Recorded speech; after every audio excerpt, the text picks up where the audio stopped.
지금 비트코인을 보고 의견이 꽤나 나뉘는 중이죠. 한쪽은 지금이 찐반이다, 한쪽은 아니다, 한 번 더 내려가서 뭐 50K, 40K 간다라고 하시는 분들도 계세요. 일단 개인적으로 저는 지금이 찐반 구간일 가능성이 크다라고 생각을 하고 있습니다. 다만 찐반을 해주려면 이 바로 위에 있는 유동성 중에 이 넓게 봤을 때 이렇게 첫 번째 큰 관문, 바로 67K 부근을 강하게 뚫어내주면서 이 위에 쌓여있는 매도 FBG까지 처리를 해내줘야 돼요. 그걸 만약 실패하게 되면 다시 저항을 맞고 이렇게 3중으로 저점을 내릴 가능성도 열어두기는 해야 합니다. 이 구간을 이렇게 4시간으로 좀 더 가까이서 보시게 되면 지금까지 이렇게 위에 쌓여있는 내부 유동성을 착실히 정리해주면서 고점을 높여내고는 있었죠. 다만 그 상승폭이 잠시 꺾이는 모습을 보이면서 고개를 내리고 있습니다. 그러면서 이 50일 이동평균선의 지지도 뚫어낸 상황. 하지만 제가 보고 있는 파동이 정석적으로 나와준다면 이번 주는 이 박스를 크게 벗어나진 않을 것으로 보입니다. 물론 변수가 발동될 수는 있지만요. 하지만 차트만 보면 지금 상승세가 꺾이고 다시 떨어지게 되는 거 아니냐라고 볼 수가 있는데, 그거는 파동상으로도 잠시 나와줄 조정이라는 거, 그리고 지금 이 찐반이라는 근거들과 그것들이 뒷받침될 만한 상황까지 모두 말씀드려 보도록 할 테니까요. 지금 영상 집중해 주시기 바랍니다.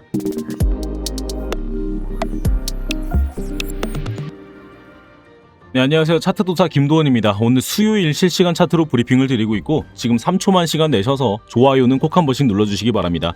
그리고 영상은 1.5배속으로 보시는 게 더 잘 들리시고 시간도 아끼시니까 배속하셔서 시청해보세요. 네, 차트 보겠습니다. 일단 쉽게 말씀드릴 수 있는 지표로서는 지금 비트코인 차트는 이동평균선들의 영향을 받아가면서 움직여주고 있죠.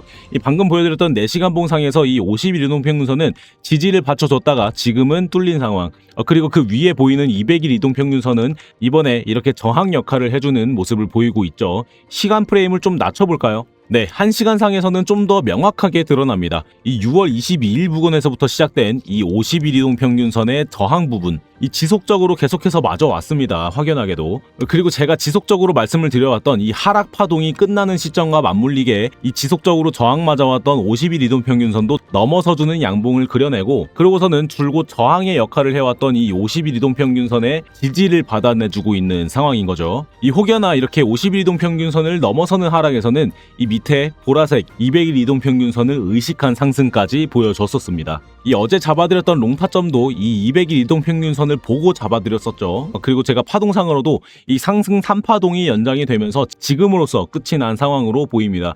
제가 이 사각형을 잡아드린 이유는 이 앞으로 나올 4파동은 이 횡보하는 조정 파동이 나와줄 가능성이 크고, 이걸 이탈하면 나오는 복합 조정 또는 이탈하지 않으면서 나오면 플랫 조정으로 차트를 읽어낼 수가 있습니다. 어쨌든 이렇게 어제 말씀드렸던 타점도 따라오신 분들 모두 수고 많으셨고요. 자, 어찌됐든 단기적인 움직임은 이렇게 큰 모습은 나와주지는 않을 것 같은데, 그러면 앞으로의 비트코인은 어떻게 될까? 지금 이 찐반 구간이 맞을까? 라는 건데, 네, 일단은 제가 여기가 찐반이라고 생각하는 이유 중에 하나는 지금 비트코인 자리는 일봉상에서의 상승 다이버전스, 그리고 주봉상에서도 상승 다이버전스가 모두 컨펌이 되어 있는 자리이기 때문이에요.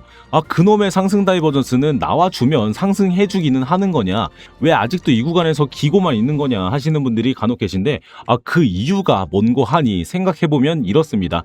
지금 날봉 상승 다이버전스 더하기 이 주봉에서도 상승 다이버전스도 같이 컨펌이 되어 있었다고 말씀을 드렸죠. 그리고 이 주봉 상승 다이버전스는 이번이 비트코인 역사상 딱 2번째로 컨펌이 된 겁니다. 그럼 첫 번째는 어딜까요? 네, 이 2022년 당시 차트가 1년 넘게 바닥을 기고 있을 때였습니다.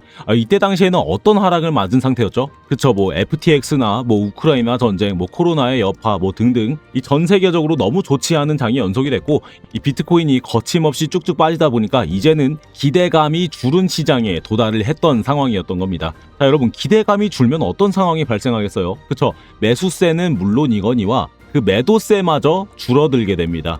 사람들이 아예 시장을 떠나버리니까요. 그리고 그런 기간이 지속이 되면서 시간이 가버렸고 이 자연스럽게 매도세가 완화된 모습을 보이면서 이렇게 주봉 상승 다이버전스가 컨펌이 되게 된 겁니다. 이 지금 상황도 비슷하죠. 이렇게 연이은 하락에 유동성들은 메말라버리고, 이 반대로 주식시장이 불장이니까 이 비트코인은 거들떠도 보지 않는 그런 상황이 되어버린 거죠. 그러면서 자연스럽게 지금 차트에서도 이렇게 주봉으로 상승 다이버전스를 컨펌내게 된 겁니다. 아니, 그러면 그냥 자연스러운 모습에서 나오는 다이버전스 아닌 거냐, 이게 상승을 만들어준다라는 근거가 없지 않냐, 여러분 그게 중요한 게 아니에요. 이렇게 큰 시간 프레임에서 다이버전스가 떴다라는 거는 그간 계속해서 눌려왔던 매도세가 이제 완화가 됐다라는 얘기입니다. 다른 말로 뭐겠어요? 그쵸? 팔 사람들은 이제 다 팔았다라는 게 되는 겁니다. 이 매도세를 만들어내는 유동성은 이제 정리가 되고 있는 중이고 이제는 매수세를 만들어내는 유동성이 들어와 주기만 하면 되는 상황이라는 거예요. 그러면 그 매수세를 만들어내는 유동성은 어떻게 들어와야 돼요? 네, 뭐 다들 아시다시피 호재가 떠줘야 유동성이 오는 거 아니냐 생각하시겠죠. 네, 뭐 맞습니다. 하지만 그 차트를 들어올리기 시작하는 건 호재가 뜬 후가 아니죠. 네, 기대감에 의한 선반영이 바로 그 시작입니다. 자, 2022년에 이렇게 주봉 상승 다이버전스가 컨펌이 되고 이 대형 상승 구간을 만들어내기 전에 여기서는 또 어떤 호재가 컨펌이 됐었나요? 그쵸? 비트코인 ETF 출범 이슈가 있었습니다. 근데 비트코인 ETF는 24년 1월에 승인이 되고 정식으로 출범됐었어요. 하지만 차트는 그때 당시 이미 이렇게 저점 기준 200%가량 상승을 해 있는 상황이었다라는 겁니다. 선 반영이 되어졌다라는 거죠. 그리고 나서 또 어떤 이슈가 있었나요? 네, 취임 당시 암호화폐 대통령이라 불릴 정도로 비트코인을 외치면서 당선된 트럼프의 대통령 취임, 그리고 그 기대감에 또 비트코인은 상승 구간을 만들어냈었습니다. 네, 그 기대감으로 인한 선반영이 먼저 나와준다라는 거죠. 이 비트코인이 잘 될 것 같아라는 심리가 먼저 따라 붙고 거기에 매수 버튼을 눌러대니까 차트에는 이렇게 선반영이 될 수밖에요. 그게 바로 제가 말씀드리는 선반영 트리거고 유동성이 몰릴 수 있는 첫 단추라는 겁니다. 그럼 우리가 지금 보고 있는 이 차트에서 선반영이 되어줄 만한 트리거가 뭐가 있을까요? 네, 뭐 대표적으로 금리에 대한 이슈를 꼽을 수가 있겠죠. 그런데 지금 캐비너시의 연준체제는 이 대차대조표를 시장에 공개하지 않는 이 금리 예측에 불확실성을 주고 있는 상황이라 쉽게 예측이 가능하지는 않습니다. 요새는 다시 또 비둘기파적인 면모가 나와주고 있다라고는 하는데 그건 좀 더 결정적인 이슈가 나올 때 말씀을 좀 드려보도록 할게요. 정리해서 확실히 지금 패드와치를 보시면 금리 인상보다 이 동결에 좀 더 7대 3 정도로 쏠린 상황이긴 합니다. 그러면 금리 말고 또 어떤 트리거가 있을까요? 네, 그 또 하나의 트리거는 바로 클래리티 법안이겠죠. 이 클래리티 법안은 지금 미국이 밀 수밖에 없는 법안인 거죠. 이 미국의 장기 국채가 흔들리는 상황에서 미국은 그걸 우회하는 이 단기 국채량을 늘려서 그걸 또 사줄 고객들을 유치를 해야 하는데 그 단기 국채를 사줄 고객들이 바로 이 클래리티 법안의 통과로 대폭 늘어날 스테이블 코인 발행사들이라는 겁니다. 이런 베이스가 깔려 있는 상황에서 플러스 더군다나 지금 미국의 중간선거 전 정치 자금들이 이 크립토 자금으로 쏠리고 있다라는 거예요. 이게 중요합니다. 지금 이 크립토 진영에서는 이 슈퍼팩이라는 정치자금 단체를 이용해서 이렇게 막대한 자금을 선거판에 쏟아붓고 있습니다. 그로 인해서 미국의 전체 기업 중에 이 크립토 진영이 정치자금 1위를 기록 중이기도 해요. 그렇기 때문에 이 암호화폐 법안에 긍정표를 던지는 게 지금 미국의 정치권에서 살아남는 법, 바로 생존법이다라는 게 퍼지고 있습니다. 실제로 한 예시로 이렇게 미국의 민주당의 크리스찬 메네피라는 후보가 텍사스의 베테랑 의원이자 전설적인 인물로 꼽히는 하원 의원 중 한 명인 알 그린이라는 의원을 꺾어내는 초유의 상황도 발생을 시켰죠. 이번 텍사스 선거에서는 이 암호화폐에 대한 견해 차이가 극명하게 나타났다고 해요. 거기서 알 그린 의원은 암호화폐에 대한 회의론자였는데 이 메네피 후보는 이 크립토 산업을 옹호하면서 막대한 자금을 투자받았습니다. 결과적으로는 20년 이상 이렇게 의원직을 유지해온 인물이었던 알 그린 의원을 69.4%라는 압도적인 득표율로 꺾어버린 거죠. 이런 식으로 친크립토 후보들이 이렇게 압도적인 표차로 승리를 하는 사례들이 점차 등장하면서 이 반크립토 의원들은 미국의 암호화폐 정책의 희생양이 되고 있다라는 겁니다. 그래서 이 11월 중간선거를 앞둔 상황에서 표결이 진행되면 이 클래리티 법안의 이전 찬반 기록들이 그대로 남아있는 상황이기 때문에 이 민주당 의원들은 희생되기보다 이 살아남기 위해서 찬성표를 던질 수밖에 없는 구조가 점차 만들어지고 있다는 거죠. 이해하셨을까요? 그래서 바로 지금 이 7월 달이 비트코인의 상승 트리거에 선반영이 되는 달이 아닐까 하고 있는 겁니다. 그래서 저는 지금 보시다시피 이렇게 나름의 저점을 잡아두긴 했지만 이 비트코인이 이렇게 고점을 뚫어내는 과정에서 아까 말씀드렸던 이 고점 매물대를 이기지 못하고 떨구게 된다면 다시 저점을 리테스트하면서 또 저점을 갱신하는 모습이 나와줄 수 있으니까 그때는 이 롱타점은 정리를 할 것 같습니다. 다만 제가 말씀드렸던 대로 단기적인 파동상 지금의 61.3K를 지켜내면서 차근차근 파동의 정석적인 흐름대로 가준다면 지금부터 나올 하락분의 저점은 이 당분간은 보지 못할 저점일 수 있다는 점 기억하시고 최대한 저점 잡기에 힘써주시면 좋을 것 같습니다. 그게 어렵다 하시는 분들은 지금 저와 같이 이렇게 중단기적 포지션을 들어가신 것처럼 우리 스터디방에서도 계속해서 중단기적으로 들어갈 만한 자리를 계속해서 찾아드리고 있으니까 이 도움 받아오실 분들은 지금 구독과 좋아요 한 번씩만 눌러주시고 무료로 입장해 보시기 바랍니다.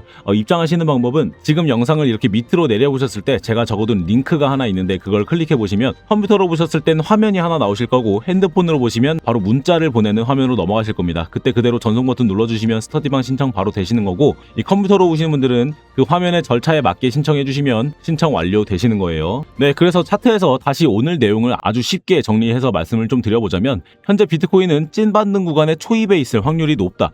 그리고 날봉과 주봉에서의 상승 다이버전스의 의미는 팔 사람들은 이제 다 팔았다라는 의미로 해석을 할 수가 있고, 이제 유동성이 어떻게 들어올지를 더 생각해주면 되겠다. 그리고 그에 대한 키포인트는 이 금리에 대한 반영도 있겠지만 이번 달 말에 윤곽이 잡힐 이 클래리티 법안의 통과 여부가 있겠다라고 말씀드릴 수가 있겠고, 그리고 거기에 더불어서 지금 미국의 정치 자금은 이 크립토 자금으로 움직여지는 추세이기 때문에 이 미국의 민주당 의원들도 생존을 위해서 이 클래리티 법안을 통과시키는 이 긍정표를 던지게 될 수밖에 없는 구조가 만들어지고 있다라는 말씀 전해드렸습니다.